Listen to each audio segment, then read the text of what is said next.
Assalamualaikum warahmatullahi wabarakatuh. Bismillahirrahmanirrahim. Alhamdulillahi rabbil alamin. Wassalatu wassalamu ala ashrafil anbiya'i wal mursalin Sayyidina wa maulana Muhammad wa ala alihi wa sahbihi ajma'in. Tuan-tuan dan puan-puan yang dirahmati Allah, tadi ini ada beberapa soalan dan saya agak kurang membuka ruang untuk soalan, kerana tuan-tuan kalau ada soalan, tuan-tuan tunggulah majlis ilmu dengan orang lain. Kalau layan soalan, tuan-tuan, kita jawab soalan ya. Kita ada lagi, kita baru muka surat 50 apa? 60 apa? 65. Semua ada berapa surat? Tengok 200 apa? 252. Tak apalah, lagu mana pun. Tuan-tuan ada soalan, catik dulu. Dan apa yang pentingnya tuan-tuan, kita dapat view. Ini di antara kelebihan pengajian secara daurah, iaitu kita dapat view macam mana hak kata. Kalau mengaji sikit-sikit ni, sikit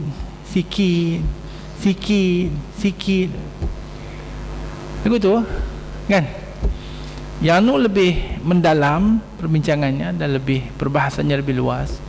Namun yang daurah ni untuk kita dapat view dulu macam mana. Lepas tu ulang sekali lagi insya-Allah. Okey, ulang dengan Ustaz Isuk tak apa, dengan Ustaz Jamil tak apa, mana apa. Baik. Kemudian tadi ni dia tanya puasa 3 hari, puasa Ashura dan sebagainya. Ini yang disebut ni sembahyang 2 rakaat. Ini adalah syariat yang berkaitan dengan salat sebelum disyariatkan sembahyang 5 waktu. Bab puasa pun begitu juga. Ini adalah perkara yang disyariatkan sebelum disyariatkan puasa Ramadan. Wallahu a'lam. Kemudian ada muslimat yang bertanya berkenaan dengan dan ada juga di kalangan muslimin yang membincangkan berkenaan dengan aliran-aliran kefahaman yang ada bukan zaman kita ni saja, sejak zaman berzaman, dan masing-masing dengan pendekatan masing-masing. Dan kita lihat di sana, kita tidak dapat menafikan ada di kalangan segelintir pelopor ajaran masing-masing yang begitu bertegas bahawa yang dia punya sahajalah yang benar dan yang betul, dan yang lain itu tidak benar dan tidak betul. Mungkin dalam perjumpaan yang dulu-dulu saya dah pernah kongsi dengan satu pandangan yang dikemukakan oleh Hujjatul Islam Al-Imam Al-Ghazali. Ada orang dengar nama Imam Ghazali pun tak mau. Walhal dia adalah seorang tokoh besar, diperakui oleh kawan dan lawan. Dan ada orang dia rasa dia lebih hebat daripada Imam Al-Ghazali rahmatullahi alaih. Imam Ghazali mengatakan orang ni dia nombor satu sekali, dia akan ikut aliran yang ada di tempat kelahirannya. Mazhabnya adalah mazhabu maulidihi, mazhab tempat kelahirannya. Mana di mana kakak?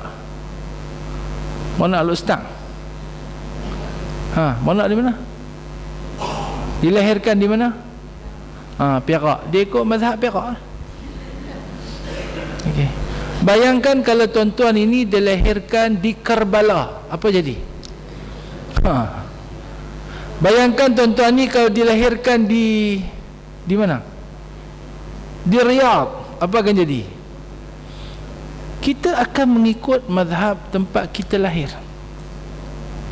Ini mau tak mau gitulah keadaannya. Mak pak kita Syiah lah kita. Mak pak kita Khawarij lah kita. Kemudian orang tu dia akan belajar. Dan kalau ada orang dia dengan aliran tempat dia beranak tu, tempat dia lahir tu, dan dia berkampung di situ, berlabuh di situ sampai kesudah, sampai mati, dia lagu tu ya. Betul tak? Kemudian orang yang macam tuan-tuan dan perempuan ni akan belajar, dan ketika itu bila kita belajar ni, kita akan mengikut mazhabu ta'allumihi. Ini pasal yang kedua, kita akan mengikut mazhab yang kita belajar, aliran yang kita belajar lagi. Maka setiap kali kita belajar, kita jumpa benda yang baru. Kadang-kadang kita jumpa aliran yang baru, kadang-kadang kita jumpa perbezaan dalam satu aliran. Kerana ilmu Islam ini begitu dinamikiyatu al-ulum al-islamiyah. Sebab itu kalau orang kata dalam Islam ni apanya banyak sangat khilafnya, ulama ni kata macam ni, ulama ni kata macam ni, ni syariat ke fiqh ke? Fiqh itu juga adalah dinamiknya syariat Islam itu dengan fiqh, dengan schools, dengan sekolah-sekolahnya, dengan alirannya, tapi dalam ruang lingkup yang diizinkan oleh syarak, dan dalam ruang lingkup yang memang menjadi resmi kepada pelaksanaan syariat itu sendiri. Ruang lingkup bukan ruang bagi melingkup. Boleh faham? Ruang lingkup dengan makna cangkupan. Lingkup tak lingkup? Tak tahu? Tahu tak? Tengok orang utara tahulah. Mak Nispu kata boleh melingkup pi. Maknanya melingkup tu merosakkan. Kemudian orang tu kebiasaannya dia akan begitu berpegang dengan mazhabu ta'allumihi, mazhab pengajiannya, pondok dengan mazhab pondoknya, sekolah Arab dengan mazhab sekolah Arabnya, orang balik Mesir dengan mazhab Mesirnya, orang balik Jordan dengan mazhab Jordannya, orang balik Madinah dengan mazhab Madinahnya. Betul tak? Betul. Macam tu lah. Itu resmi. Dan ketika itu ada satu sikap yang tidak baik, mungkin masing-masing merasa dia yang benar, dia yang paling benar, dan melihat kepada yang lain itu tidak benar. Kadang-kadang benda yang sama tapi yang ni ambil di pondok, yang ni ambil di universiti, pun dah jadi titik bengit yang nak kerana ada perangai manusia ni, ada perangai dia nak habaq kata dia pandai. Yang ni kita sebut TP, yang ni BP, buluk pangkat kemarin, yang ni TP ni adalah tunjuk pandai. Dia nak tunjuk pandai, silalah nak tunjuk pandai. Dan Nabi pun dah habaq sallallahu alaihi wasallam, orang hak mengaji ilmu kerana nak tunjuk pandai, kerana nak menguasai orang bodoh ataupun nak challenge alim ulama, dia tidak akan bau syurga. Bukan masuk syurga, dia tidak akan bau syurga, wal'iyadzubillah. Kemudian dalam ta'allum kita itu, kita akan minat dengan beberapa masyayikh, beberapa syekh, kan? Ada orang minat dengan tok guru sekian, ada orang minat dengan tok guru sekian, ada orang minat dengan tok guru sekian. Hatta di kalangan ulama klasik, ada orang di mulut dia ni Ibnu Hajar. Ada orang Ibnu Hajar Ramli. Ulama beribu dah ada, tapi dia amat jatuh hati dengan Ibnu Hajar Ramli. Ada orang Nawawi. Ada orang Ibn Taymiyah, Ibn Qayyim. Ataupun di kalangan ulama yang muasirin, yang sekarang ni, tuan-tuan nak mengaji kat siapa? Sa'zul, kan? Ada orang Uthaymin, bin Baz. Ada orang Qardawi. Hatta dia tu mazhab Qardawi, mujtahidul asr, dia kata. Mujtahid zaman ni Qardawi. Ana Qardawiul madhab, aku ikut mazhab Qardawi. Dia taklid dengan dengan pandangan Qardawi tanpa lagi merujuk kepada dalil. Itu makna taklid. Beramal dengan qaul mana-mana orang alim tanpa merujuk kepada dalil dia, itu makna taklid. Okey. Maka tahap yang seterusnya, kata Imam Ghazali, adalah orang tu daripada mazhab ta'allumihi dia menjadi mazhab syaikhihi, mazhab tu syekh lah. Dia ikut mazhab tu syekh. Dan ada orang-orang yang mensyekhkan diri dia dan suka orang ikut ramai-ramai. Alhamdulillah.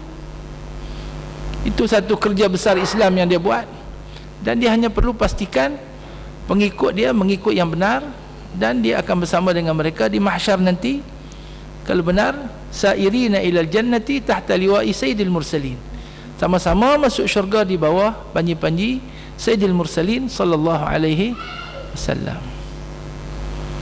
Kemudian kata Imam Ghazali, tuan-tuan cari kitab ni nama Mizanul Amal. Dia kata bila orang tu dah melalui beberapa tahap, mazhab environment dia yang ada di sekitar dia, mazhab yang dia belajar, mazhab masyayikh, aliran masyayikh yang dia kenali dan sebagainya, akhirnya dia orang ni resminya dia akan melalui tiga fasa. Yang pertama dia melalui period imbihar. Dia rasa heran, dia rasa kagum, dia rasa terkejut, shocking. Dia kata shock, bukan shock, shock. Dia terkejut. Oh, yang ni lah alim besar sekali dalam dunia yang aku bisa jumpa. Begian. Okey. Masa dia dalam terkejut itu, maka ada neuron-neuron yang dalam otak dia tertutup, dan dia tak nampak kecuali yang dia nak tengok saja. Dia tak nampak kecuali hak dia nak tengok, dan sudah pasti dia nak tengok benda hak elok. Dia tak mendengar hak tak elok. Dan dengan berlalunya masa dan sebagainya, akhirnya dia mula mengenali, dan daripada kejutan yang begitu hebat itu, dia akan semakin mengendor dan dia semakin mengumpulkan maklumat. Bila maklumat itu terkumpul, dan dia boleh membuat satu analisa yang sendiri, dan dia akan mengambil satu tindakan, ketetapan yang mengisbatkan atau menafikan pada semua perkara, pada apa yang dia belajar, pada syekh-syekh dia, pada hak dia tengok, pada hak dia terima. Dan kalau orang tu dia dia mengkaji, dia belajar, dan dia mahu mencari kebenaran, insya-Allah Allah akan bimbing dia ke arah yang benar.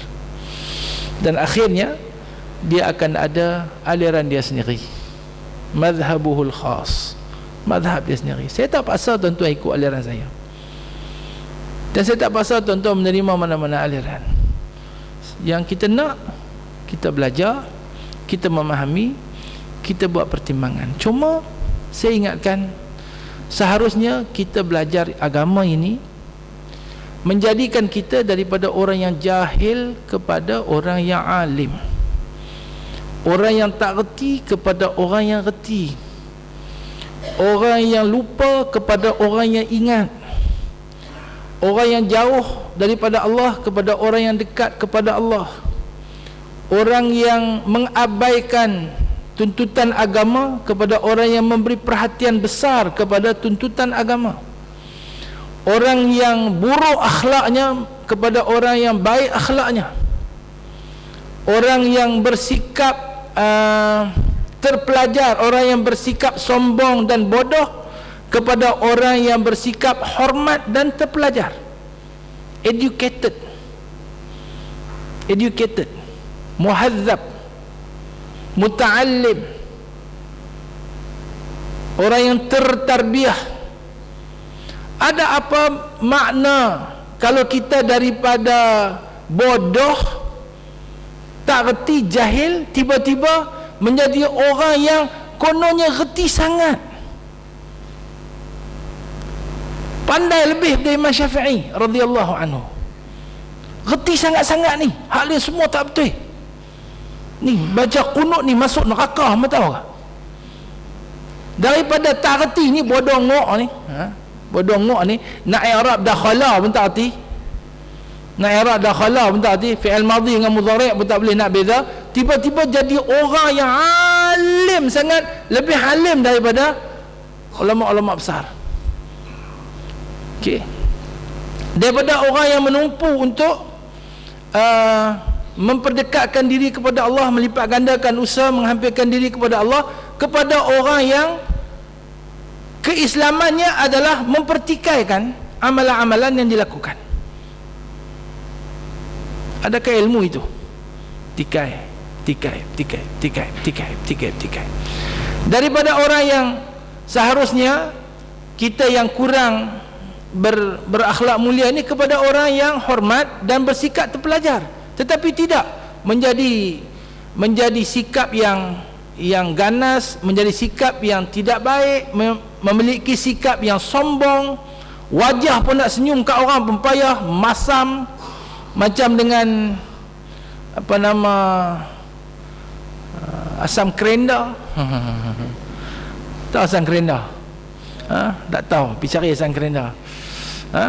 Muka pun masam, nak hormat orang pun tak reti, dia saja betul, tak boleh nak terima apa perbezaan pandangan. Ini bukan tuduhan saya, ini apa nama, ini yang kita alami, ini yang kita ikuti dalam kehidupan ini.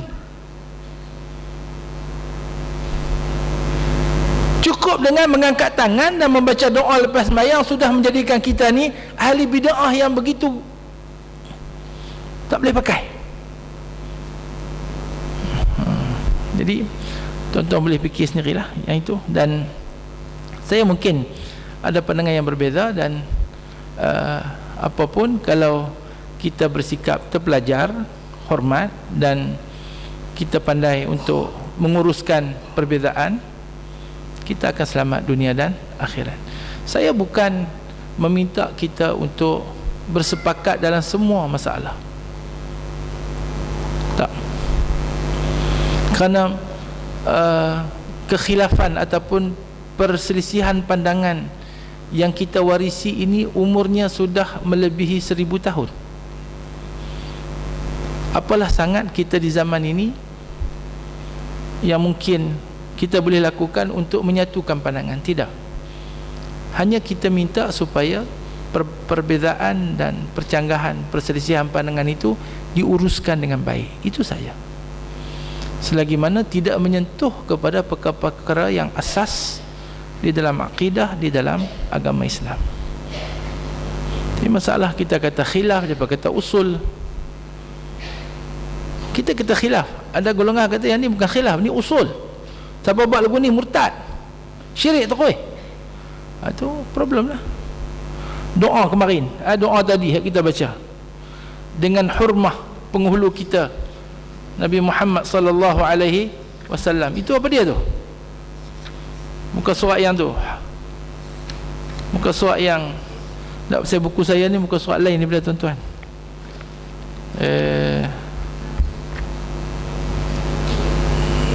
60.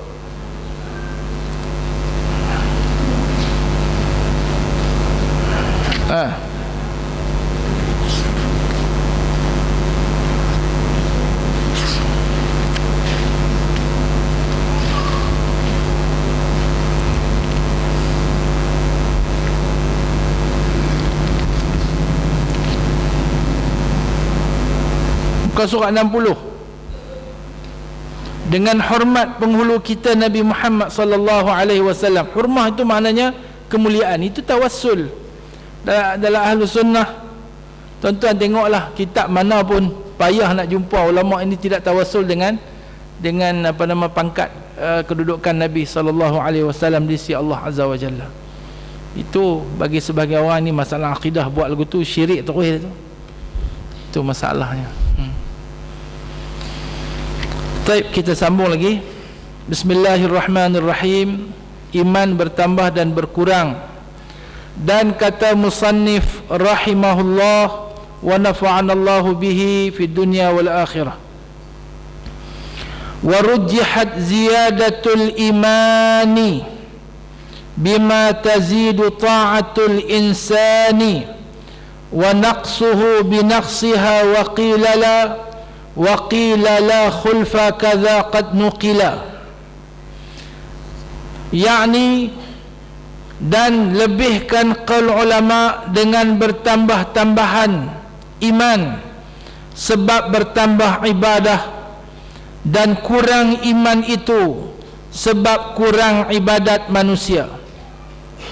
Dan kata setengah ulama, tiada boleh bertambah ia dan boleh kurang ia. Dan kata setengah ulama bahwasanya dua qaul itu tiada berkhilaf di dalam hakikatnya, dan inilah sungguhnya dikhabarkan oleh setengah ulama. Yang ini adalah perbincangan berkenaan adakah iman itu bertambah dan berkurang. Syahdan, kata jumhurul asy'ariyah rahimahumullah, bermula iman itu boleh bertambah ia sebab bertambah amal, yakni ketaatan manusia, daripada mengerjakan barang yang disuruhkan oleh Allah Ta'ala dan menjauh barang yang ditegahkan oleh Allah Subhanahu wa Ta'ala. Dan kurang iman itu sebab kurang amalnya, dan mengerjakan barang yang ditegahkan oleh Allah Subhanahu wa Ta'ala, dan meninggalkan barang yang disuruh oleh Allah Subhanahu wa Ta'ala. Inilah qaul yang rajih, pandangan yang rajih, yang tepat dalam masalah ini adalah ziyadatul imani bima tazidu ta'atul insan. Keimanan itu bertambah dengan sebab ketaatan manusia itu bertambah. Artinya ketaatan yang dilakukan itu menambah iman, kemaksiatan yang dilakukan itu mengurangkan iman, meninggalkan ketaatan mengurangkan iman, meninggalkan larangan Allah menambah iman.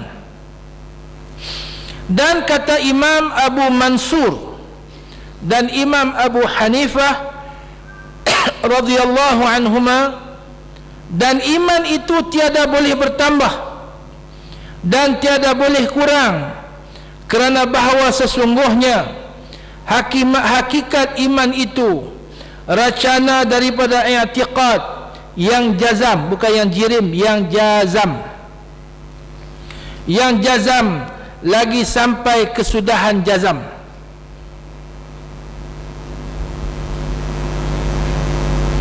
Maknanya iman ini adalah satu keyakinan yang jazam. Yang jazam itu adalah al-i'tiqad yang sabit dengan i'tiqad yang sabit dengan dalil, dan dia adalah jazam yang sudahlah, tak ada dah. Artinya dia putus, dia sampai ujung dah, tak boleh bertambah, tak boleh berkurang. Ini mengikut pandangan aliran Maturidiyah dan Al-Ahnaf. Syahadan, kata jumhurul asy'ariyah, arti iman boleh bertambah dan boleh kurang itu tiada menilik kepada tempat yang tentu, kerana bahwasanya telah maklum kepada kita bahawa sesungguhnya iman Nabi dan Rasul dan malaikat tidak boleh bertambah dan tidak boleh berkurang sekali-kali, dan telah masyhur ikhtilaf ulama radhiyallahu anhum di dalam itu. Jadi ulama kita melihat adakah iman orang awam ini, iman orang awam ini sama dengan iman nabi-nabi dan rasul-rasul? Adakah iman orang taklid contohnya diterima sebagai iman sama dengan iman orang yang bukan ahlu taklid?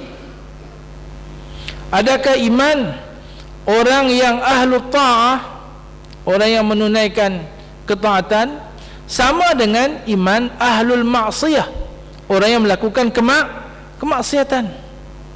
Maka dengan beberapa sandaran yang ada dan dengan realiti yang ada, kita berkeyakinan dengan pandangan yang mengatakan iman itu boleh bertambah, boleh berkurang, dengan makna ketebalan dan kekuatan jazam itu. Walaupun jazam itu jazam yang sama, perkara yang sama, pengetahuan yang sama, tetapi tahap kejazaman itu, tahap dia adalah berbeza.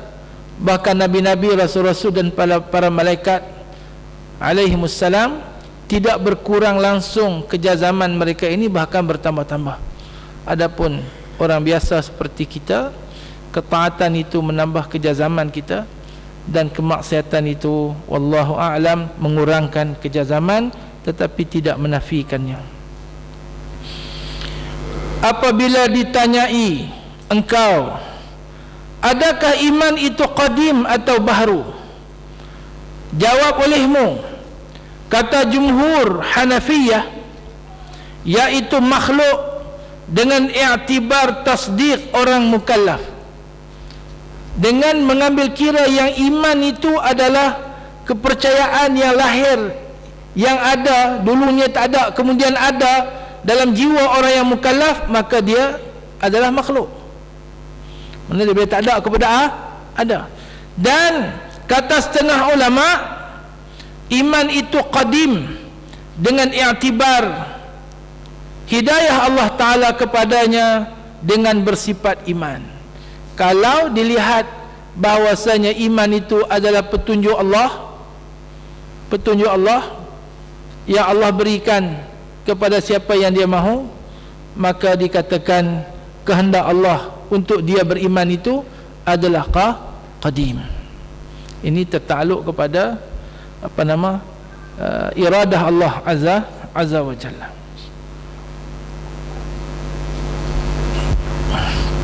Faedah bermula nama iman Islam dan iman itu khusus kepada umat Nabi Muhammad sallallahu alaihi wasallam. Nanti ada orang nak share pula iman dengan Islam ni, sakit kepala kita. Macam kalimah Allah ada orang nak share loh. Yang ni pula takut ada orang nak share juga. Jadi yang ni kita tak boleh bagi jugalah, iman dengan Islam. Wallahu a'lam. Baik, ruang lingkup. Ni ruang lingkup. Dan ni bukan ruang melingkup, ni ruang lingkup. Cangkupan. Kalau tak setuju istilah ni, guna perkataan lain, cangkupan ataupun bidang perbicaraan ilmu tauhid. Dan ketahui olehmu bahawasanya risalah kitab ini dibahagi 3 bahagi. Yang pertama bicara kepada sifat uluhiyah, ketuhanan. Kerana dalam aliran Asy'ariyah, ketuhanan ar-rububiyah dan uluhiyah itu dibincangkan sekali, tidak dipisahkan. Kerana dua istilah ini adalah idza iftaraqa ijtama'a wa idza ijtama'a iftaraqa. Kita bincanglah dulu dalam pengajian Tahawiyah dulu, kalau tuan-tuan ingat, istilah uluhiyah dengan rububiyah ini kalau disebut secara berasingan, mereka ini sama. Uluhiyah mencangkupi rububiyah, rububiyah mencangkupi uluhiyah. Kalau disebut secara bersama, nampak berbeza. Duduk dekat-dekat, rububiyah dan uluhiyah ada perbezaannya. Tetapi kalau duduk jauh-jauh, disebut secara berasingan, kedua-duanya mencangkupi satu yang lain. Wallahu a'lam. Ini pandangan ulama Asy'ariyah. Ada pandangan yang mengatakan dia adalah dua bahagian yang berbeza.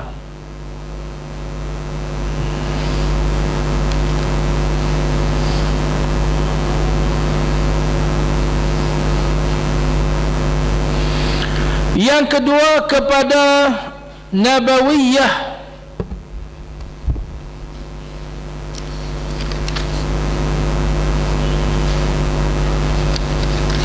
Nabawiyah, betul ke Nabawiyah ni?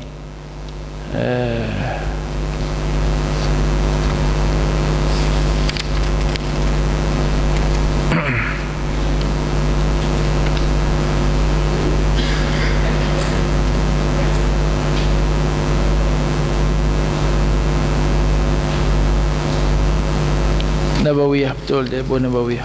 Okey. Dan yang ketiga bicara i'tiqad bangsa sam'iyat. Dan ketiga bicara kepada i'tiqad bangsa sam'iyah. Sam'iyat artinya daripada sama', dengar. Kerana kita ada sumber ilmu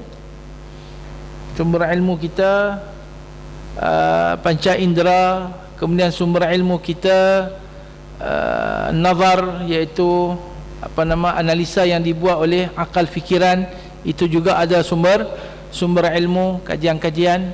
Dan salah satu daripada sumber ilmu dalam Islam ni adalah as-sama'. As-sama' itu pemberitaan daripada wahyu yang disampaikan kepada kita oleh Nabi Muhammad sallallahu alaihi wasallam. Sama ada yang disampaikan itu adalah Al-Quranul Karim ataupun perkhabaran daripada hadis-hadis baginda sallallahu alaihi wasallam. Itu sam'iyah. Kebanyakannya perkara-perkara yang al-ghaibiyat, benda-benda yang gaib yang tidak boleh dicapai oleh akal manusia ataupun panca indera manusia. Syahdan, apabila telah mengenal engkau. Syahdan, apabila telah mengenal engkau. Hang dah tahu dah itu ni, dia kata man fardhu hukum akal yang 3 perkara, dan iaitu wajib dan muhal dan jaiz. Wajib, mustahil dan harus. Wajib, muhal, mustahil, jaiz, harus. Maka erti wajib itu barang yang tentu adanya, dan erti muhal itu barang yang tentu tiadanya. Maka iaitu telah tersebut dahulu. Dan apabila mengenal engkau barang yang wajib bagi Allah Subhanahu wa taala itu 20 sifat atas kata jumhur ulama Abu Mansur Al-Maturidi radhiyallahu anhum. Dan kata jumhur Al-Ash'ari radhiyallahu anhum, setengah barang yang wajib pada hak Allah Ta'ala itu, diulangi, setengah barang yang wajib pada hak Allah Subhanahu wa Ta'ala itu 12 sifat. Dan adapun sifat nafsiyah dan sifat ma'nawiyah itu, maka iaitu tiada dibilang sifat tetapi dibilang asma kepada Imam Ash'ari. Jadi ini semua ni tuan-tuan istilahi, taksim istilahi, wala musyahata fil istilah. Tu kita pegang, tidak ada pertikaian dalam masalah istilah. Anak bahagi tauhid tiga bahagi boleh. Ada golongan salaf membahagikan kepada, golongan yang menisbahkan kepada salaf membahagikan kepada 3 bahagi. Walaupun pembahagian itu datang belakang, dibawa oleh seorang tokoh Hambali yang bernama Ibn Battah. Ada ulama yang menisbahkan diri kepada salaf yang belakang membahagikan kepada 4. Taqiyuddin, Syekh Taqiyuddin Al-Hilali daripada Maghribi, dia bahagi kepada 4. Dia membezakan antara tauhid uluhiyah dengan tauhid ubudiyah. Boleh bahagi semua. Ada yang tambah lagi, iaitu tauhid al-hakimiyah, geng-geng Syekh Qutub dan sebagainya. Ada tauhid al-hakimiyah. Jadi pembahagian-pembahagian ini adalah istilahi ta'limi, wala musyahata fil istilah. Dan membahagikan sifat kepada 20 ni bukan Allah Ta'ala tu ada 20 saja sifat.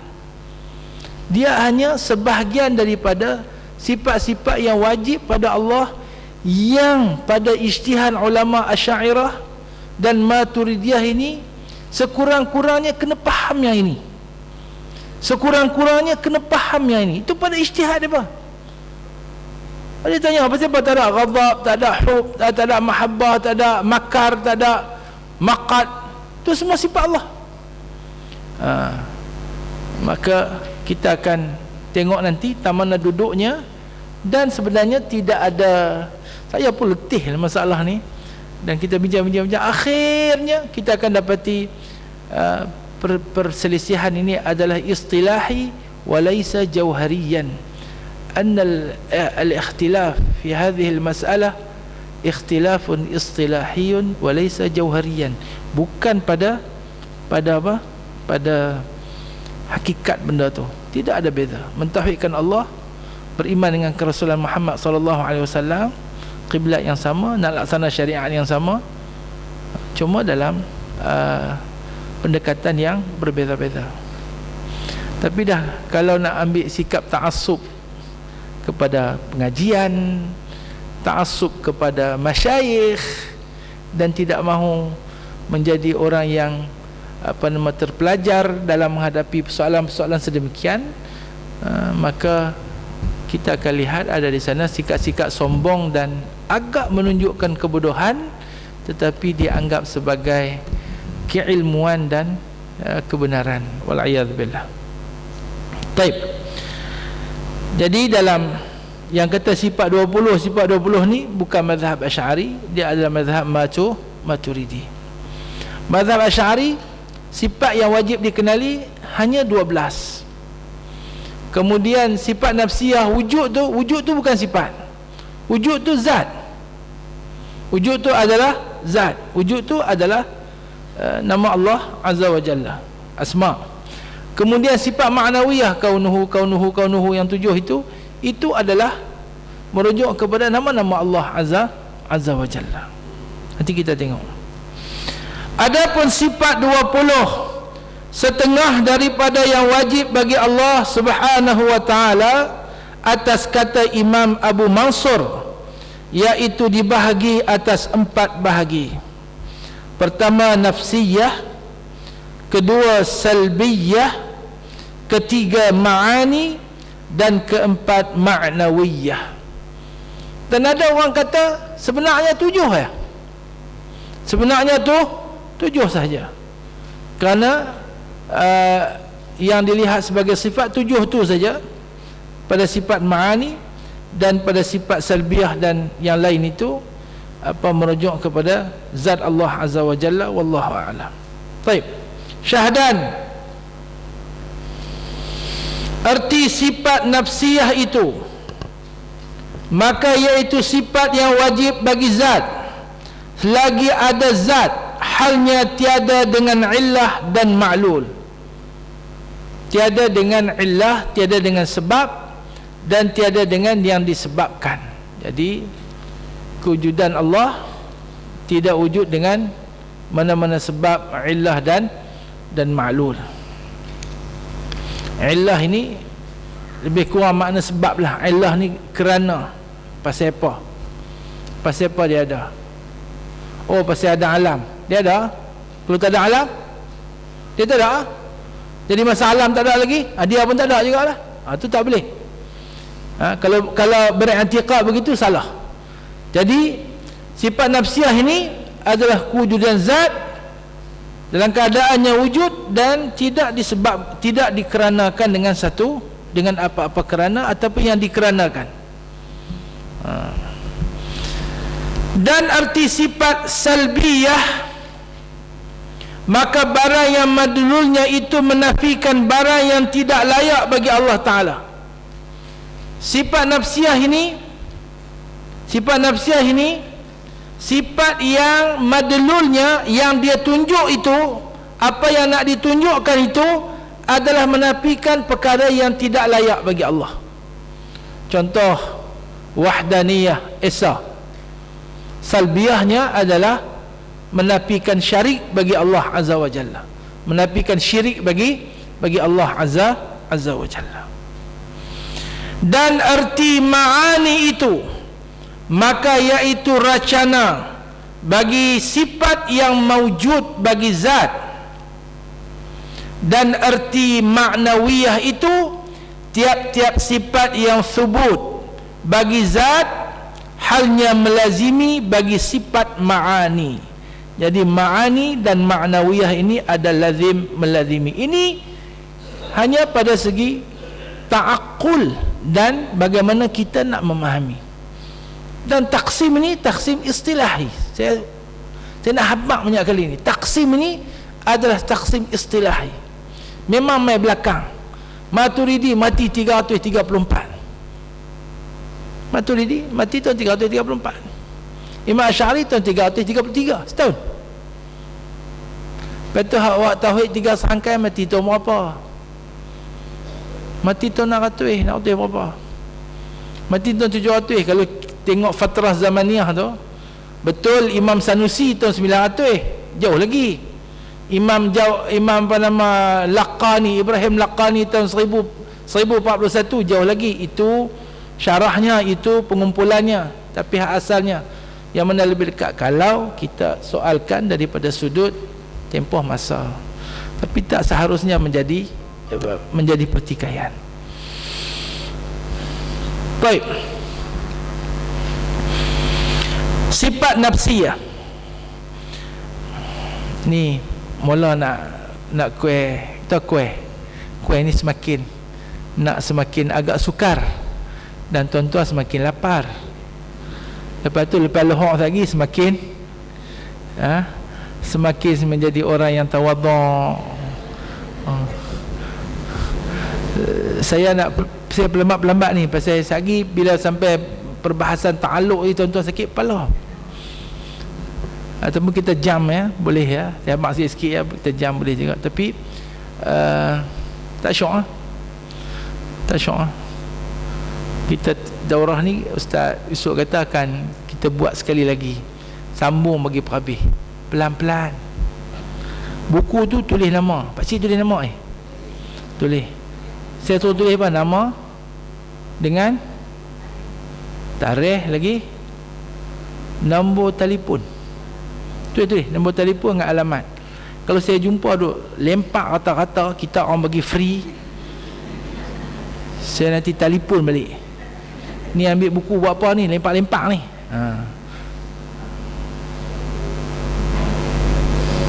Saya Ustaz Yusuf ni ada orang pakai baju tamu haji ni, betul-betul haji betul-betul tahun berapa? 2011 oh 2011 saya pergi.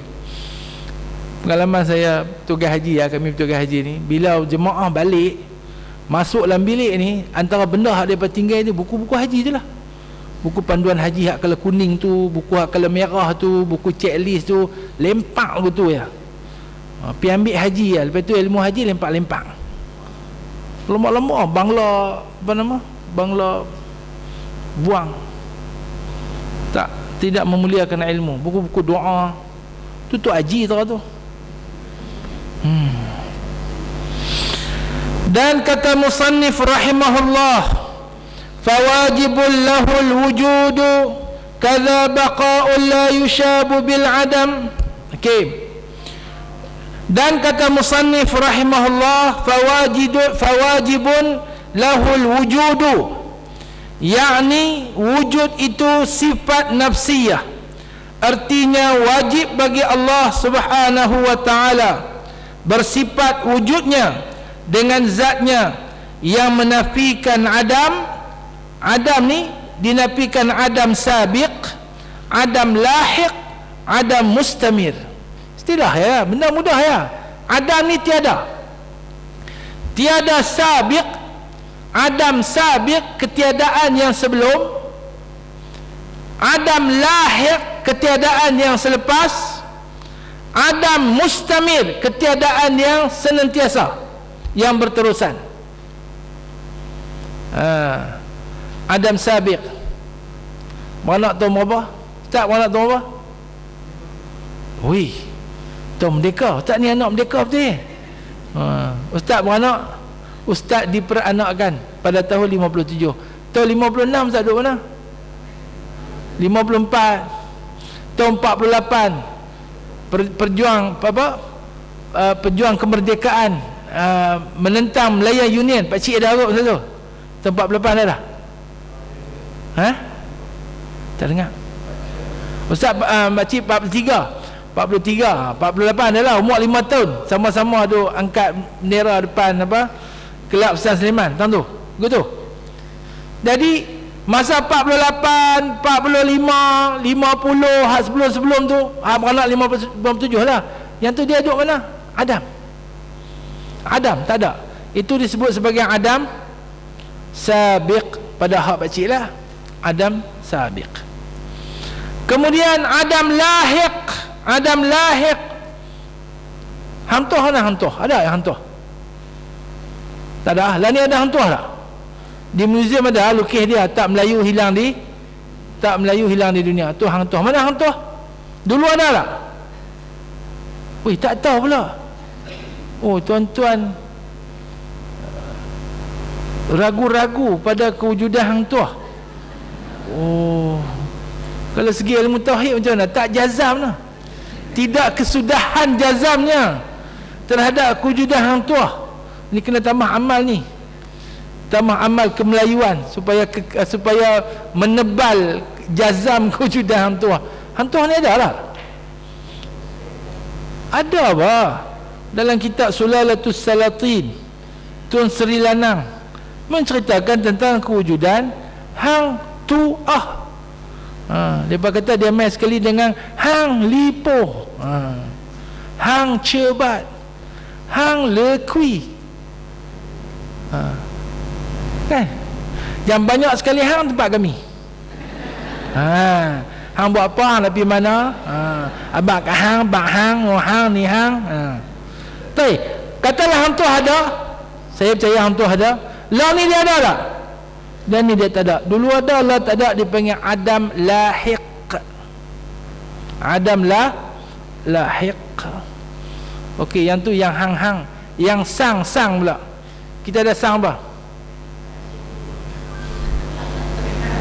Saya tak tahu dalam mitos orang sini, tapi dalam mitos orang utara ada satu sang namanya sang kelembai. Ada dalam mitos tentu ada tak? Ada bisa dengar sang kelembai? Sang kelembai saya dengar kan? Okey, sang kelembai tu ada tak? Ada tak? Ada dalil tak sang kelembai tu ada? Tak ada dalil. Jadi kewujudan sang kelembai ni hanya tak ada, dan dia adalah Adam mustamir. Sampai sudah tak ada. Sampai takala tak ada. Mungkin Allah akan wujudkan sang kelembai. Bukan payah. Tuan-tuan dapat anak pun nama sang kelembai. Sang kelembai bin Muhammad Amin. Buat anak hang nama sang kelembai. Sang kelembai bin Muhammad Amin. Sang kelembai bin Muhammad Sa'ad. Boleh. Adalah sang kelembai. Tak sanggup pun nama cucu sang kelembai. Baik. Iaitu dibilang sifat atas mazhab Imam Abu Mansur rahimahullah, dan kata Imam Asy'ari iaitu ain zat, bukannya sifat yang zaidah. Wujud tu ain zat. Wujud ni bukan sifat. Ini perbincangan istilah sahaja. Allah wujud, habis. Tapi Allah wujud yang tu zat ke sifat? Sebahagian ulama mengatakan dia adalah sifat. Sebahagian ulama kata dia adalah zat. Zat tu sendiri. Sebab tu namanya sifat nafsiyah. Ni soalan famous kalau tuan-tuan ambil tauliah negeri Pulau Pinang. Kita akan tanya, tak usah tanya, sifat nafsiyah ada berapa? Tanya dia sifat Allah. Ada orang menafikan sifat, Jahmiyah lah apalah. Betul? Sifat nafsiyah ada berapa? Sifat nafsiyah ni dah, sifat diri. Sifat nafsiyah siapa ni, saya tanya? Sifat diri kita ada ni. Sifat nafsiyah yang orang bincang dalam ilmu tauhid. Sifat Allah Ta'ala, ada ulama kata sifat bahagian yang pertama sifat nafsiyah. Ada berapa? Duk kira. Dia kita ada banyak. Banyak tu berapa? Dia kita banyak. Semua tu sifat Allah. Semua tu tidak terhingga. Ada kata 20, ada kata 13, ada kata tidak terhingga, tak boleh nak kira. Satu sudut segi bahasanya betul. Betul. Satu sudut segi istilahnya dalam pengajian tak betul. Karena dalam istilahnya, dalam pengajian istilah pengajian ta'liman atau ta'limian, sifat nafsiahnya hanya ada apa? Satu saja, iaitu wujud. Jikalau ditanyai orang apa erti wujud, aduh, ini pun sakit kepala. Wujud tu makna apa? Wujud ni adalah antara wujud dan tak wujud. Wujud ni adalah benda yang membezakan ada dengan tak ada. Betul lah orang Penin mengaji tauhid ni, dia kata ada zat, tak ada zat, ada. Apa mengaji pirah? Bismillah. Jawab olehmu, iaitu barang yang tiada dikenal zat melainkan dengan wujud. Dan kata Imam Asy'ari, iaitu ain zat yang wajib, dan di dalam wujud itu beberapa ikhtilaf ulama. Yakni setengah ulama itu membilangkan sifat dan setengah ulama itu membilangkan zat. Dan kata Syekh rahimahullah halnya menyatakan sifat salbiyah, iaitu 5 perkara. Okey, dah. Ini dah masuk sifat salbiyah. Ni sebelum masuk sifat salbiyah. Jadi wujud ni dia pun tak bincang panjang, iaitu wujud ni, kalau orang tanya apa wujud, wujud itu perkara yang tidak dikenal zat melainkan dengan wujud. Benda tu kita tak tahu ada dia kecuali dengan dia wujud, kalau benda lah. Dan dalam beriman dengan Allah Subhanahu wa taala, kita mesti beriktikad bahwasanya Allah adalah zat yang wajibul wujud. Baik. Dan kita sambung kepada sifat salbiyah. Dan kata Syekh rahimahullah halnya menyatakan sifat salbiyah, syahadan, bermula sifat salbiyah itu tiada dihinggakan banyak. Sifat salbiyah ini banyak. Kenapa? Apa makna salbiyah? Salbiyah ini makna yang menolakkan, sifat yang tidak layak bagi Allah Azza wa Jalla. Tetapi disebut 5 perkara itu kerana mengikut atas kata jumhurul ulama, sifat nafsiyah itu barang yang menunjuk atas zatnya, bukan maknanya yang terlebih tambah atas zatnya, erti ma'ani dan maknawi, iaitu racana daripada barang yang sesuatu yang menunjukkan ia atas maknanya yang bertambah atas zatnya, seperti qudrat, maknanya itu imkan, menjadikan, dan iradah itu imkan, mentakhsiskan sekalian mungkin, dan barang sebagainya. Allah Ta'ala bersifat dengan segala sifat kesempurnaan. Banyak mana sifat kesempurnaan? Tidak terhingga. Tidak. Segala sifatul kamalat adalah milik Allah Azza wa Jalla. Allah Ta'ala mustahil. Allah Ta'ala, kita mesti beriktikad istihalah, kemustahilan bagi Allah Ta'ala segala sifat yang naqais, sifat yang kekurangan. Banyak mana?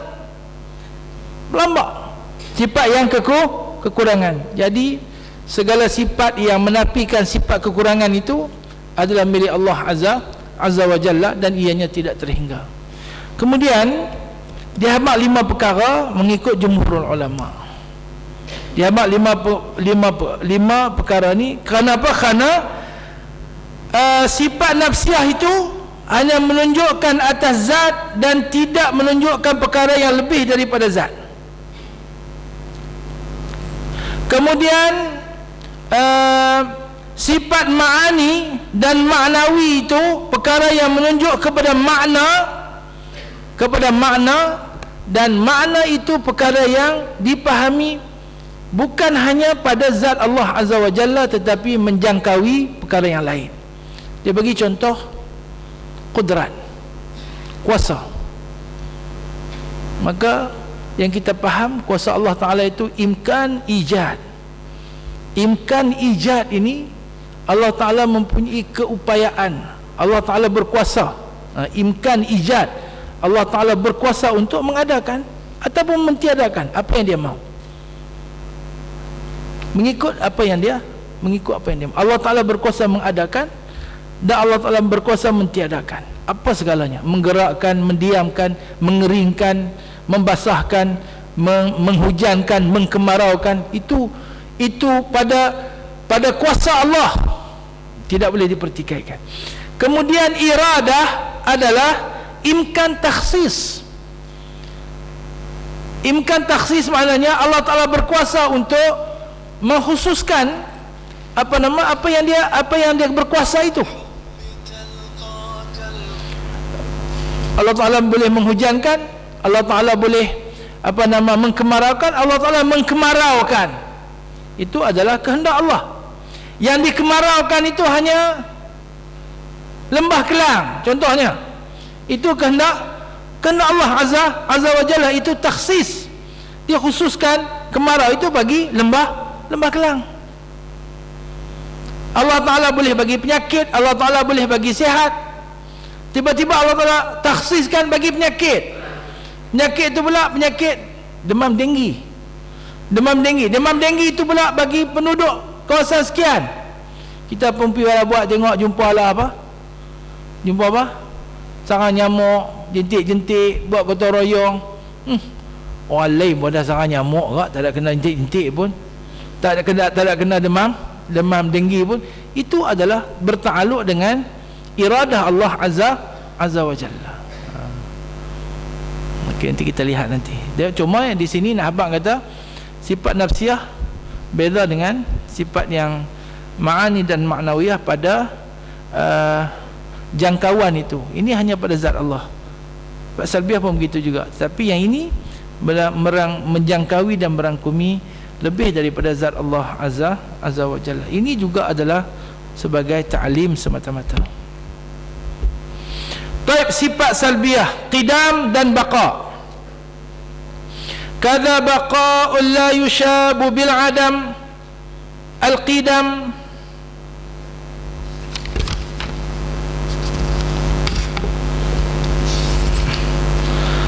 yakni qidam itu menafikan adam yang dahulu atas wujud, atau tiada permulaan atas wujudnya, atau tiada yang memulai di dalam wujudnya, maka maknanya yang tiga itu bersamaan jua.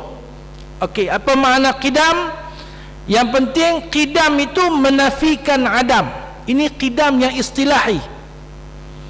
Ini ada orang kata dalam mazhab salaf tak bincang masalah qidam. Wallahu alam. Ada yang mengatakan begitu, tapi dalam matan Tahawiyah disebut bahwasanya Allah Ta'ala ini qadimun bila ibtida'in. Allah Ta'ala qadim tanpa ada permulaan. Makna qadim itu tidak ada permulaan pada wujud Allah. Baqin bila intiha, kekal tanpa ada kesudahan. Baik, jadi qidam menafikan adam ketiadaan. Sama ada adam yang mendahulu, iaitu adam sabiq, macam saya terang tadi. Sama ada adam yang mendahulu atas wujud, atau tiada permulaan, ataupun makna qidam itu tidak ada permulaan, ataupun wujudnya atau tiada permulaan atas wujudnya, atau tiada yang memulai di dalam wujudnya, maka maknanya yang tiga itu bersamaan. Allah Ta'ala qadim pada zatnya dan pada segala sifat ketuhanannya. Dan arti baqa itu, arti baqa kekal, menafikan adam lahiq, adam yang mendatang, yakni tiada dihubung oleh tiada. Maka inilah makna yang terlebih sah. Dan kata setengah ulama, arti baqa itu iaitu racana daripada kekal wujud pada zaman yang mustakbal serta tiada kesudahan, maka iaitu qaul yang dhaif.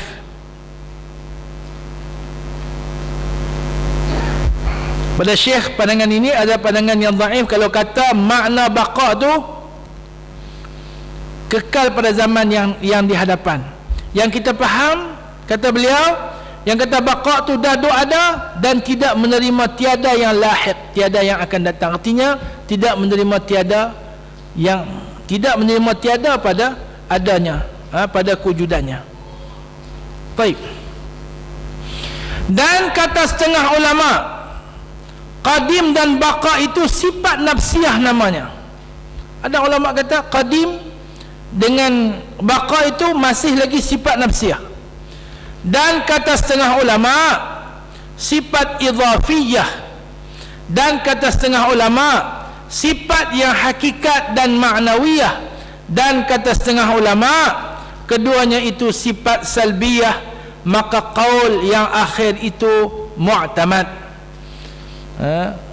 Ada ulama kata dia sifat idhafiyah, sifat yang ditambah, sifat penambahan. Idhafiyah yang disandarkan, yang diidhafahkan, yang disandarkan kepada zat Allah, iaitu qadim dan kekal. Dan kata ulama dia adalah hakikat, sifat yang hakikiyah dan ma'nawiyah, sifat yang hakikat, yang berbangsa hakikat dan ma'nawi, dan hanya pada makna. Dan kata ulama dia adalah sifat yang salbiyah. Apa makna sifat salbiyah? Iaitu sifat yang menunjukkan kepada kita di atas perkara yang tidak layak bagi Allah Azza wa Jalla. Bila kita kata Allah Ta'ala qadim, maka menafikan bagi Allah Azza wa Jalla itu baharu, contohnya. Dan kata Syekh Syahdan, kata Syekh di dalam kitab Tahdzib, dan makna qadim itu terbahagi atas 3 bahagi.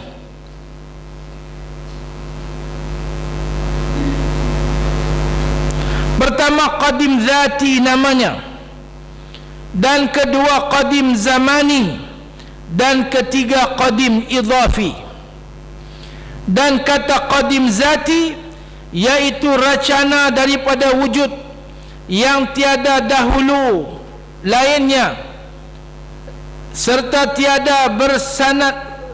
tiada tersanad di bagi lainnya, maka yaitu qadim zati namanya.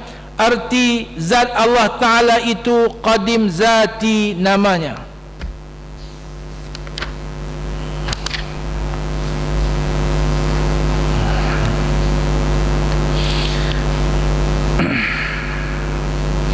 Dan arti qadim zati itu, qadim ni ada 3, qadim zati, qadim zamani dengan qadim idhafi. Qadim zati itu apa dia? Racana daripada wujud yang tiada dahulu ia, yang tiada dahului lainnya, serta tiada tersanad, tiada tersanad, tiada tersendat,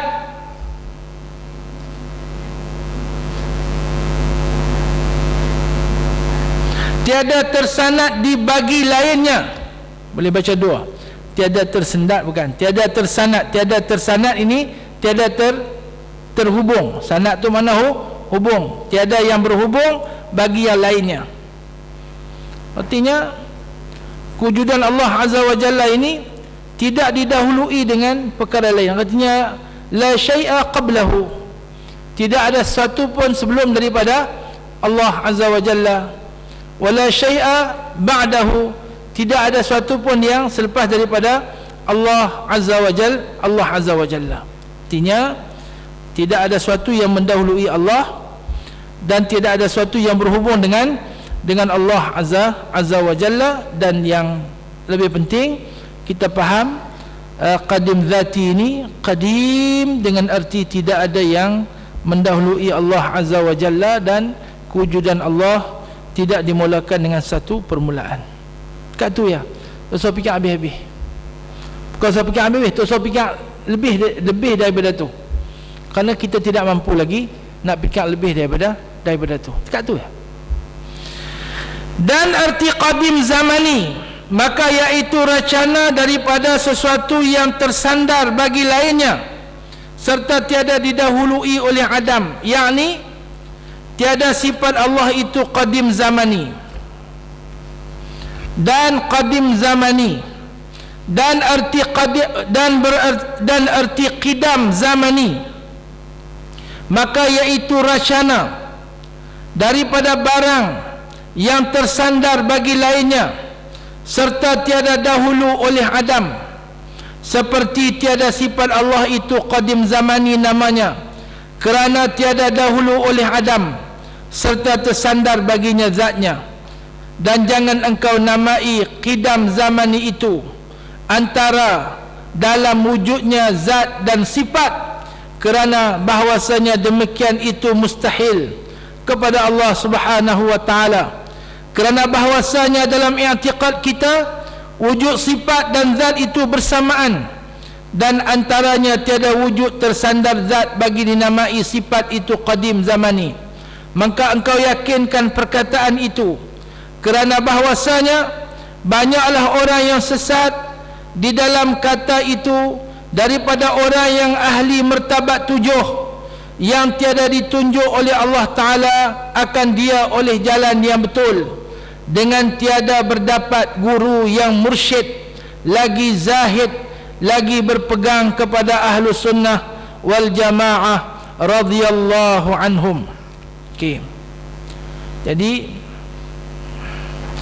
makna qidam zamani racana dari barang sesuatu yang tersandar baginya serta tiada didahului oleh Adam, iaitu ibarat daripada sesuatu yang kalau zati itu dia tidak tersandar, tetapi yang qadim zamani ini yang tersandar, yang dikaitkan dengan sesuatu yang tidak didahului oleh tiada. Maka sifat Allah Ta'ala itu bukan qadim zamani kerana tiada dahulu oleh Adam serta tersandar bagi zatnya. Jadi sifat Allah Ta'ala bukan qadim zamani, bukan qadim pada masa. Senang qadim qadim zaman ini qadim pada masa, walaupun disandarkan kepada sesuatu yang tidak ada Adam. Ini nak menafikan tentang kepercayaan yang ada pada sebahagian daripada orang yang berpegang dengan pandangan martabat 7. Ini pun satu benda yang isu di tanah air kita, itu berkaitan dengan ajaran martabat 7. Tuan-tuan tengok buku apa? Buku Hakikat Insan ke apa ke. Jadi mereka melihat kepada ada keadaannya hanya ada zat, kemudian zat itu berubah Allah Ta'ala ni daripada zat saja kepada bersifat. Lepas bersifat dia berasma, bernama. Kata pun gitulah, lepas berasma dia beraf'al. Jadi zat Allah itu, sifat-sifat Allah itu qadim juga, qadim tetapi qadim zamani kerana disandarkan dengan zat yang qadim. Tapi qadim tu bukan qadim zati. Bagi kita ahlu sunnah wal jamaah, zat Allah dan sifat Allah itu qadimnya adalah qadim zati. Qadim zati, bukan Allah Ta'ala ni dia mendapat sifat ketuhanan selepas dia mencipta makhluk. Dia bersifat dengan mendengar selepas dia cipta bunyi. Dia bersifat dengan melihat selepas dia cipta benda boleh tengok. Begitu? Tidak. Dia bersifat dengan kuasa selepas dia mencipta makhluk yang menunjukkan dia berkuasa. Bukan. Sebelum cipta makhluk Allah berkuasa. Sebelum cipta makhluk Allah dah menjadi Allah adalah Tuhan yang maha mencipta. Sebelum mencipta bunyi lagi, Allah Ta'ala adalah Tuhan yang maha mendengar. Begitu. Dan arti qidam idhafi, yaitu racana daripada lama wujudnya, maka yaitu mustahil kepada Allah Ta'ala. Mustahil. Qidam idhafi, kira lama wujudnya, idhafi. Jadi bapa dengan anak, pak lebih qadim daripada anak. Ini segi bahasa. Tak diterima anak lebih qadim daripada pak, lama. Pak lama daripada anak. Macam itulah. Dan demikian lagi mustahil kepada Allah Azza wa Jalla pula baqa idhafi, baqa yang iaitu racana daripada kekal barang sesuatu di dalam dua zaman. Dalam dua tempoh masa tu, ada masa tu dia kekal, lepas tu dia tak ada, lepas tu dia adam. Jadi dalam masa dia kekal ada tu, itu kekal yang idhafi, bukan kekal yang hakiki, kekal yang disandarkan kepada masa antara dua masa itu. Tak ada, lepas tu ada masa dia kekal. Itu juga adalah mustahil bagi Allah Azza wa Jalla. Taib yang ketiga, mukhalafatuhu lil hawadith, artinya tiada bersamaan wujud Allah Ta'ala bagi segala wujud yang baharu halnya, semata-mata dalam zatnya dan sifatnya dan af'alnya. Segala yang berkaitan dengan Allah adalah menyalahi yang makhluk. Jadi kadang-kadang dengar dalam ceramah, Allah Ta'ala ni macam majikan kita lah juga. Allah Ta'ala ni macam ayah kita juga. Tak boleh. La tadribu lillahil amsal. Jangan kamu membanding-bandingkan Allah dengan makhluk. Yang penting mukhalafatuhu lil hawadith, wa annahu lima yanalul adamu, wa annahu lima yalanul adamu mukhalifun burhanu hadzal qidamu, yakni bahawa sesungguhnya kerana diperoleh dengan adam itu mukhalafah dengan wujud Allah dan sifatnya dan af'alnya. Syahadan wajib atas tiap-tiap orang yang mukallaf itu mengiktikad bahwasanya zat Allah Ta'ala dan sifatnya dan af'alnya itu mukhalafah, bersalahan dengan segala wujud yang baharu. Dan kata setengah ulama, arti mukhalafatuhu lil hawadith itu maka iaitu racana daripada menafikan barang yang tiada patut bagi Allah Ta'ala, seperti jirim dan arab dan kulliyah dan juz'iyah dan barang sebagainya, kerana bangsanya segala wujud yang baharu itu ada kalanya jisim, ada kalanya jauhar, dan ada kalanya a'rab ataupun arab. Yang ni ada ulama tak mau bincang langsung. Jirim, arad, jauhar, jisim, kerana tidak ada dalam hadis, tidak ada dalam Al-Quranul Karim. Ini senanglah. Jadi tuan-tuan tak faham sangat benda ni pun tak ada masalah. Tak faham sangat pun tak ada masalah. Cuma segi ta'akulnya, segi pemikirannya, ulama kita bincang, kerana dibincangkan oleh orang Mu'tazilah sebenarnya satu ketika dulu, dibincangkan oleh orang ahli falsafah. Asalnya dibincangkan oleh orang ahli falsafah, nak bincang dunia ni asal ni apa dia. Mereka fikir, mereka buat kajian benda ni boleh apa, nak faham satu benda tu apa dia. Kita ada jirim tu benda, dan pada jirim tu dia ada jisim tu dia ada ketui dia tu, dan pada jisim tu dia ada dua benda lagi, dia ada jauhar, dia ada arab. Dia ada jauhar tu dia ada hakikat dia, benda tu ni kaca-kaca apa semua ni, hak ketui dia tu jauhar. Kemudian jauhar itu dia ada Arad dia, bahkan arad. Dan cuba tuan-tuan tengok di situ, dan arad itu dibahagi atas 4 bahagi: zaman, makan, tempat, jihah, jihah, pihak, had, ada dia punya sempadannya, dan nihayah, had serta nihayah, dia ada kesudahan dia ada tepi dia ada sempadannya. Sebab tu dia ni mengambil, dia ada berlalu masa atas dia, satu-satu benda tu, sesuatu jirim tu, dia ada jisim, dia ada apa, dia ada jisim dia, dan jisim itu ada 2, dia ada jauhar, jauhar dia, jauhar dia, kemudian dia ada, pada jauhar itu ada arad. Arad ni sifat-sifat kepada jauhar itu, dan arad ni adalah benda yang dia tidak boleh wujud sendiri kecuali dia mesti berpijak ataupun berdiri di atas benda yang lain. Mula pejam tu, pejam banyak, jangan pejam, jangan pejam. Pejam-pejam tu, letih tu jauhar ke arad itu arad.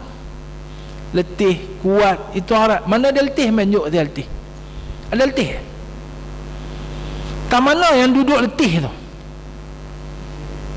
tak mana duduk letih, tak ada. Letih itu adalah kehilangan tenaga dan ketidakupayaan setelah kita berupaya, itu letih. Lelah ke Pak Kelantan kata lelah. Arab bahasa kampung kata ayan, ta'ban. Mana ta'ban? Hati kilo min ta'ban, boleh tak? Saya nak sekilo letih dah lah, tak ada. Saya nak sekaki letih, tak ada. Letih itu adalah Arab, benda yang mendatang, cantik, huduh, hitam, cerah, kulit putih. Putih ni lah, weh masyhur lah dah ni yang pakai tudung kalau biji kemiak, kalau apa, kalau ni dapat sponsor kot. Okey, warna apa panggil warna tu? Warna rose kan? Lah orang panggil warna pink. Ni warna ni. Ni warna ni. Pink ni. Pink ni dia adalah Arab. Kalau ni jauhar dia, ini jauhar dia adalah arak, dia adalah bulat, lubang tu. Kalau saya mau lubang saja ada tak? Tak ada. Dia kena ada benda. Kalau saya mau pink saja ada tak? Tak ada. Kalau saya mau berjerigi ni, okey, termasuk dalam arak ni masa, tempat, jihah, atas, bawah, kiri, kanan. Lepas tu dia ada nihayah dia, isi padu dia. Banyak mana, tinggi mana, berat mana, kan? Okey. Maka semuanya itu tertentu baharunya. Semua benda tu, jauhar ke, jisim ke, jirim ke, itu adalah benda yang baharu, bukan samanya. Maka semuanya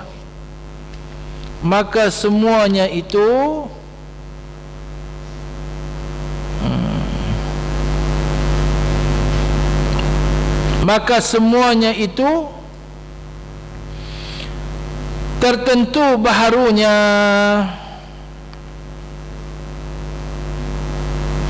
dan muhal qidamnya dan mustahil qidamnya.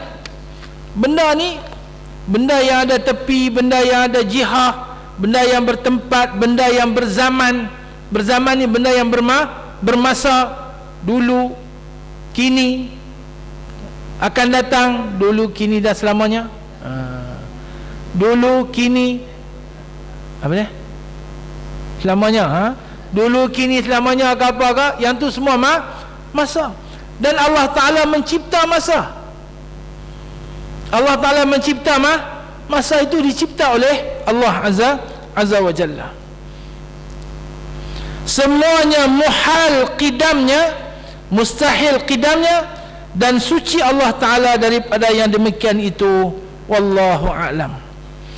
Dan sifat mukhalafatuhu lil hawadith itu sifat qidam, yakni apabila bersifat Allah Ta'ala dengan sifat qidam, tentu bersifat Allah dengan sifat mukhalafatuhu lil hawadith, bersalahan Allah Ta'ala dengan yang baharu pada semua sifat-sifat yang baharu itu. Ini di antara perkara asas, iaitu laitsa kamitslihi syai' wa huwas samiul alim. Allah Ta'ala tidak sama dengannya suatu apapun, selamanya tidak sama. Lam yalid wa lam yulad wa lam yakul lahu kufuwan ahad. Tidak ada yang sekufu dengan Allah Azza wa Jalla. Walaupun nama zat juga, walaupun pada nama sifat itu sama. Al-Afu, Tuhan yang maha pemaaf. Al-Ghafur, Tuhan yang maha pengampun. Apa beza Al-Afu dengan Al-Ghafur? Afun maknanya write off, habis. Ada ulama kata Al-Afu asyaddu min Al-Ghufran. Kemaafan itu lebih hebat daripada ghufran, kerana ghafara tutup. Afu tak ada, langsung hapuskan. Tak apalah, Allah Ta'ala maha pemaaf. Jadi duk banding Tuhan pemaaf macam kita pemaaf, tak boleh. Kita orang jack sikit maaf, kan? Marah ke anak ni, marah betul-betul. Itu anak balik salam, cium tangan, sambil-sambil salam tubuh tengah 2,000. Kan payah pun, kan? Sambil-sambil salam tubuh tengah 2,000. Mak bukan marah sangat kat hang. Mak nak habaq ya kat hang. Bulan depan mai balik pula nah. Tak tu pemaafnya manusia.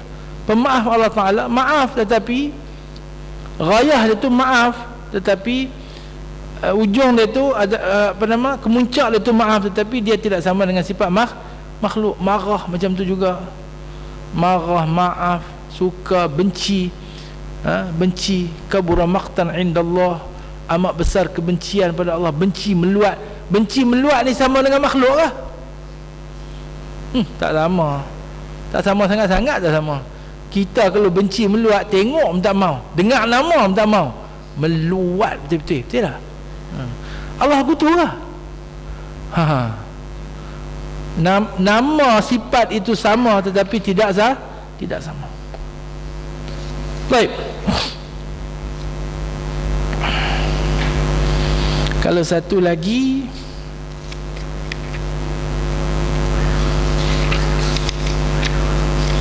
boleh rehat banyak ni. Okey. Qiyamuhu binafsihi, bukan binafsisi.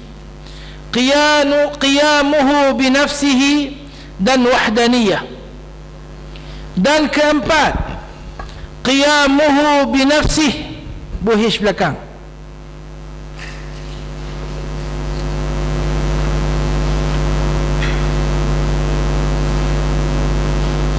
Dan keempat, qiyamuhu binafsihi, yakni tiada dikehendak Allah Ta'ala itu kepada yang menjadikan dia.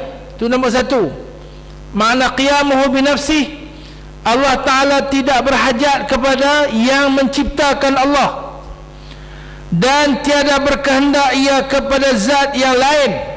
Allah Ta'ala tidak berkehendak kepada zat yang lain, dan tiada berkehendak ia kepada tempat. Yakni arti qiyamuhu binafsi itu racana daripada ghina, kaya yang mutlak, yakni kaya yang semata-mata. Artinya, kalau Allah Ta'ala ada yang mengatakan qiyamuhu binafsi, Allah Ta'ala bukan Arab yang memerlukan kepada jauhar. Tu perbincangan agak nampak macam menggerunkan, tapi tak ada apa sangat. Artinya Allah Ta'ala ni zat, bukan sifat. Itu. Kemudian Allah Ta'ala tidak berhajat kepada sifat kepada zat yang lain. Tidak berhajat, artinya qiyamuhu binafsih.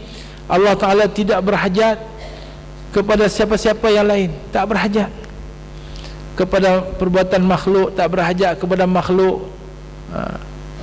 Allah Ta'ala tak berhajat kepada ibadat makhluk. Allah Ta'ala tak berhajat kepada taat makhluk. Qiyamuhu binafsih. Dan kelima, wahdaniyah, yakni tiada yang menduai dalam zatnya dan sifatnya dan af'alnya. Dan wahdaniyah di dalam zatnya itu dua perkara. Yang pertama, menafikan barang yang sesuatu yang muttasil, seperti bersusun pada zatnya. Menafikan disebut di sini sebagai kam al-muttasil. Kam berbilang-bilang, al-muttasil satu juga, tapi dia terhimpun daripada tarkib. Dia ditarkibkan daripada beberapa anasir, daripada beberapa unsur. Macam kita lah, ada darah, ada ada daging, ada kulit, ada tulang, ada semua lah, ada ayak, ada isi. Jadi semua benda-benda ni ditarkibkan. Hatta ayak ni pun tuan-tuan mengaji apa? Mengaji sains. Ayak ni apa dia? H2O, betul? Ke HO2? H2O, hidrogen dengan oksigen. Ditarkib. Dia ditarkib daripada dua benda. Dan kedua, menafikan barang yang munfasil. Barang yang munfasil, yakni menafikan barang yang menduai pada zatnya. Dan wahdaniyah dalam sifat itu dua perkara pula. Jadi bahagian yang kedua ini menafikan kam munfasil. Yang pertama namanya kam muttasil, yang kedua namanya kam al-munfasil. Artinya tidak ada satu lagi zat yang bersifat dengan segala sifat ketuhanan seperti Allah Ta'ala. Tak ada. Tunggal satu-satunya, esa-esanya, seesa-esanya. Nak bagi perkataan apa lah? Satu-satunya lah dalam bahasa Melayu yang orang senang faham. Semangga-mangganya, lagi tuan-tuan tak faham.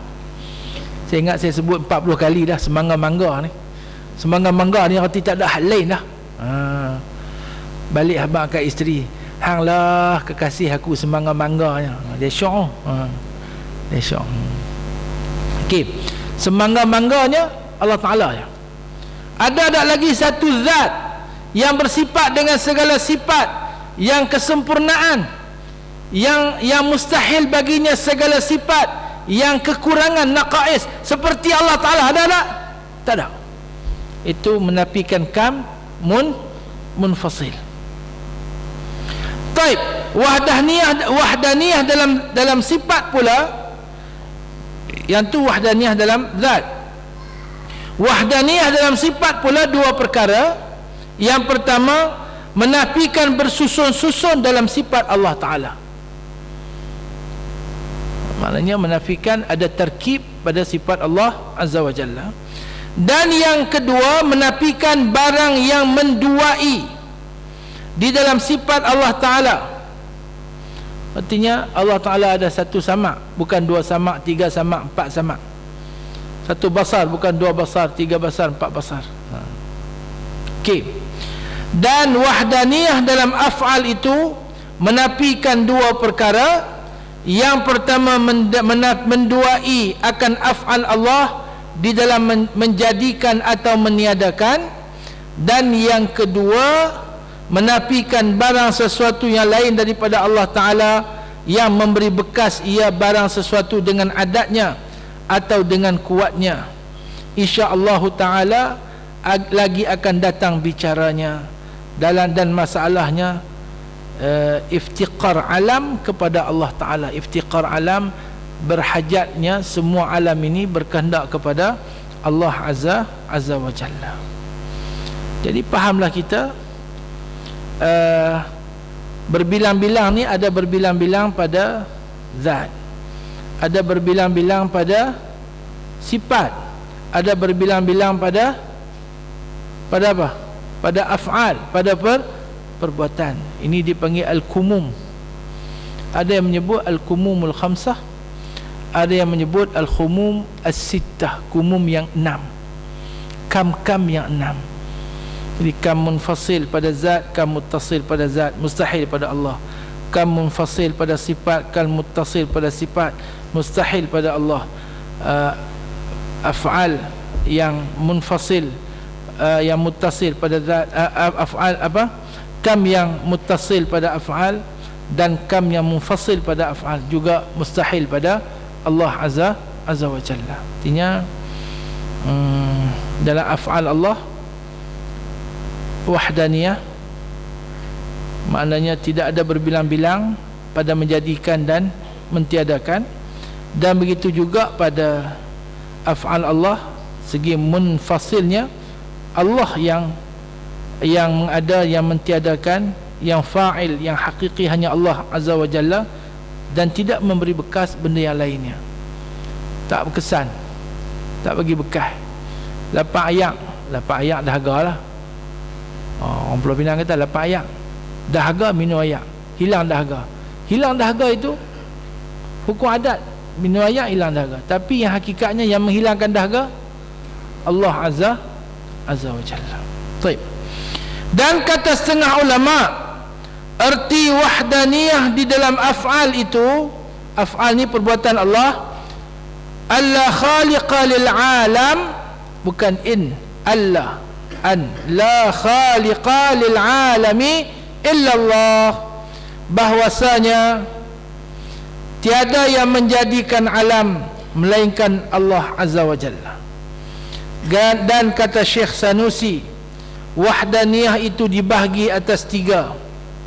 Pertama, menafikan banyak di dalam zat Allah Ta'ala, di dalam sifatnya atau di dalam sifatnya, maka ia dinamakan kam yang muttasil. Dan kedua, menafikan nazir dengan zat. Nazir artinya bandingan, menafikan yang seumpama bagi Allah Ta'ala Azza wa Jalla di dalam zatnya dan sifatnya, dinamakan kam munfasil. Dan ketiga, bahawa sungguhnya Allah Ta'ala itu munfarid esa di dalam menjadikan alam dan memerintahkan dia, tiada dengan wasitah, tiada dengan perantaraan, yakni antaranya tiada dengan kuat dan tiada memberi bekas sekalian yang maujud lain daripada Allah Azza wa Jalla di dalam barang suatu. Dan kerana itulah, berkata musannif, ada beza tak pandangan Syekh Sanusi dengan pandangan yang mula-mula dikemukakan oleh pengarang? Tak ada beza, hanya perbezaannya pada taksim, pada pembahagian istilahi. Yang ni tengok satu-satu pada zat, pada af'al, pada zat, pada sifat, pada af'al. Yang ni pula tengok daripada kam tu sendiri. Yang ni tengok daripada kalau kita ni tengok ke bawah naik ke atas, yang ni tengok ke atas turun ke bawah, tu saja. Tu kata istilah ini, pembahagian istilah ni satu yang mawdu'i, satu yang very subjektif. Baik. Kewajiban tanzih dan menafikan syarik. Jadi bila kita percaya, kita yakin Allah Ta'ala ini wahdaniyah, Allah Ta'ala bersifat dengan wahdaniyah, maka kita wajib, apabila kita beriktikad Allah Ta'ala ini bersifat dengan wujud, qidam, baqa, qiyamuhu binafsih dan wahdaniyah, maka kewajipan kita lagi adalah untuk mentanzih, beriktikad dengan kesucian Allah daripada segala sifat yang naqais, sifat yang kekurangan, iaitu segala sifat makhluk. Dan kita mesti menafikan syarik, menafikan syarik, menafikan sekutu bagi Allah Azza wa Jalla. Kerana itu berkata musannif, munazzahan awsafuhu saniyah an dhiddin aw shibhin syarikin mutlaqa wa walidin kadzal walad wal asdiqa. Yakni maha suci sifat Allah Azza wa Jalla yang maha tinggi daripada sesuatu yang melawani ia atau menyerupai akan dia atau syirik halnya semata-mata, dan maha suci pula ia daripada beranak dan beristeri. Jadi tidak ada yang boleh, tidak ada yang melawani Allah, tidak ada yang menyerupai Allah, tidak ada yang bersekutu dengan Allah mutlaqan. Tidak ada bagi Allah Ta'ala yang melahirkan, tidak ada bagi Allah Ta'ala yang dilahirkan, dan tidak ada pasangan ataupun isteri bagi Allah Azza wa Jalla. Syahdan, kata musannif itu, menolak segala i'tiqad orang yang sesat daripada i'tiqad Yahudi kepada Nabi Uzair, bahawa mendakwa iaitu dengan sifat uluhiyah, dan i'tiqad Nasrani kepada Nabi Isa. Orang Yahudi beriktikad dengan ketuhanan Nabi Uzair. Uzair juga anak Allah bagi mereka. Orang Nasara memberi sifat ketuhanan kepada Nabi Isa,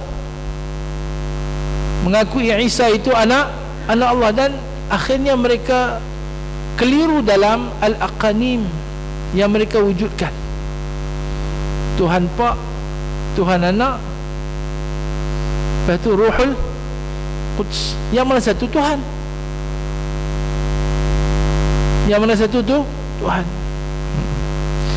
Dan Sayyidatina Maryam dengan mendakwa keduanya bersifat dengan sifat uluhiyah, seperti barang yang disebut di dalam Al-Quranul Azim dan barang yang lainnya. Jadi tidak bersifat dengan sifat ketuhanan kecuali Allah Azza wa Jalla. Faedah, bermula orang syirik itu 4 perkara, dan erti orang yang syirik itu racana daripada menyengutukan ia dengan salah satu daripada sifat ketuhanan. Orang mensyirikkan Allah adalah orang yang menyengutukan Allah pada mana-mana sifat ketuhanan Allah Azza wa Jalla. Pertama, menyengutukan akan sifat wajibul wujud bagi lain daripada Allah Azza wa Jalla, seperti i'tiqad orang Majusi pada api. Yang kedua, bahawa menyengutukan Allah dengan bahawa menyengutukan ia dengan sifat istihqaqul ibad bagi lainnya selain daripada Allah, seperti orang yang menyembah berhala. Itu ni yang dibincang dalam tauhid, yang katanya yang disebut sebagai aliran salaf, dan mereka kata tak dibincang dalam aliran Asy'ariyah ini, dibincang istihqaqul ibadah. Tuan betulkan al-ibadah.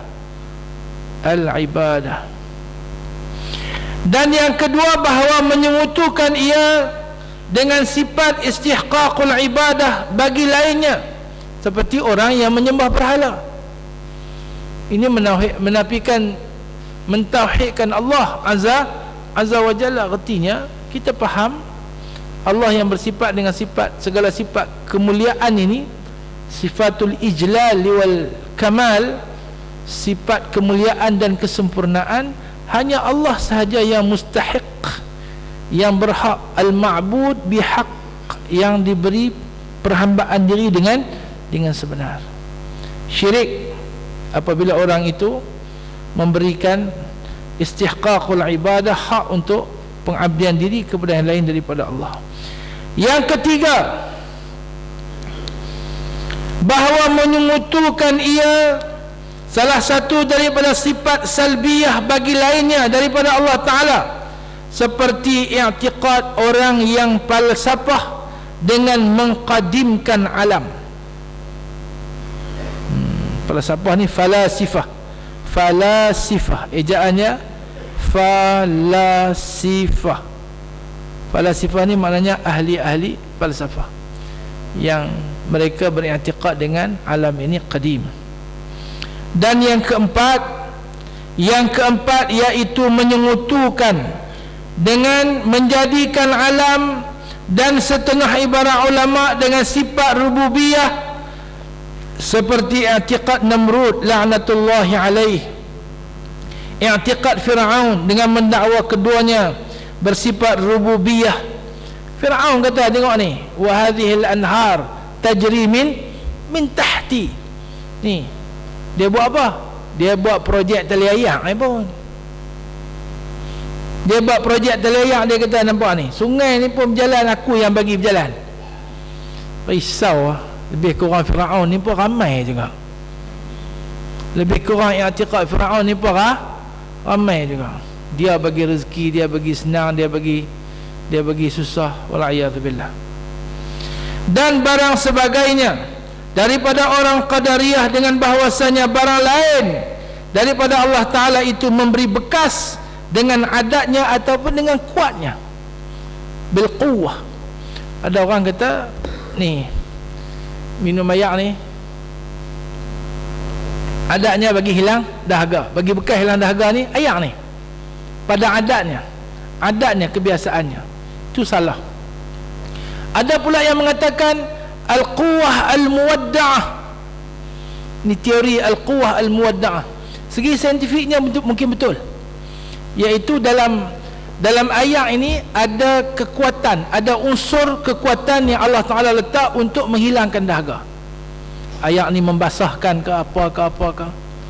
Segi saintifiknya memang begitu, segi ilmu akalnya, pengkajiannya memang begitu. Tapi segi hakikatnya, yang menghilangkan dahaga pada Allah.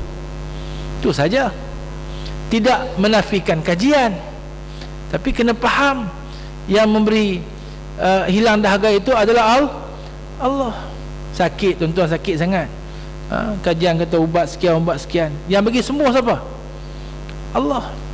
Kadang-kadang kita ni dengan doktor pun, dulu dengan bomo lah, dengan doktor, awak tapi ni hospital ni, tapi doktor ni boleh bagi hang baik, ataupun dia berubat baik, mujuk pergi klinik ni, alhamdulillah. Pergi klinik lain tak baik, doktor tu dia syirik dengan doktor. Dulu orang kita duk syirik dengan penyapu. Adalah kawan-kawan terpukul anaknya dengan penyapu. Duk tengah menyapu lang kelas, budak duk main katuk dengan penyapu, jadi isu. Penyapu tu membawa sial. Syirik tak? Syirik. Saya tak nafikan penyapu itu tidak berakhlak memukul orang dengan penyapu. Bagi hadiah orang penyapu pun tak berakhlak, tambah pukul orang dengan penyapu. Orang marah kan? Orang marah. Tapi adakah kerana bagi hadiah orang dengan penyapu tu menjadi sebab jadi malapetaka? Adakah? Tak. Yang tu tak betul akidah, kan? Yang macam tu lah juga. Kadang-kadang dengan biawak. Biawak kata aku tak nak kena mengena pun, aku nak lalu aku ni, hampa pula dia buat perangai. Dia nak pergi meminang apa-apa, lalu nampak biawak dia berhenti kereta dia, cakap kat biawak tu, hang ni sial betul, kami kena patah balik dah.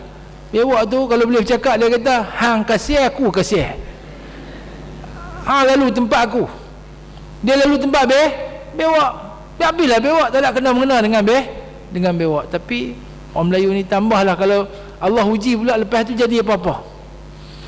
Ni kes biawak tu aku nak kata dah kat hang. Kita masa nak pergi Minang ni, markah ni, nak pergi Minang markah ni, tahu markah? Nak pergi Minang markah ni jumpa biawak. Biawak tu bawa seh. Subhanallah. Biawak tak nak kena mengena dalam masalah memberi bekas sial ataupun untung baik. Zaman tasbih kokah lah kurang lah. Tahu tasbih kokah? Ada orang tu saya bagi hadiah tasbih kokah. Dia pun gantunglah kereta dia. Dia kata, tasbih kokah ustaz ni cukup hebat, dia kata. Saya banyak kali naik aksiden dah tak kena. Sipi ya, dia kata.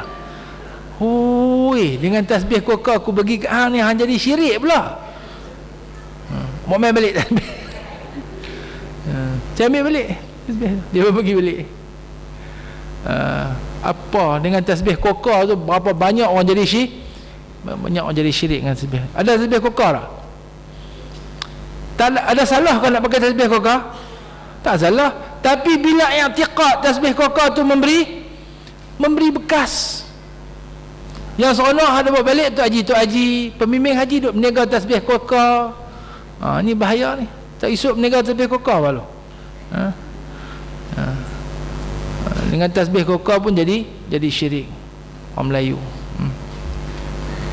Okey tuan-tuan, kita berhenti tentu. InsyaAllah lepas mayang kita masuk sifat ma'ani. Wa sallallahu wa sallama wa baraka ala sayyidina wa maulana Muhammad wa ala alihi wa sahbihi ajma'in. Subhana rabbika rabbil izzati amma yasifun wa salamun ala al-mursalin walhamdulillahi rabbil alamin. Wassalamualaikum warahmatullahi wabarakatuh.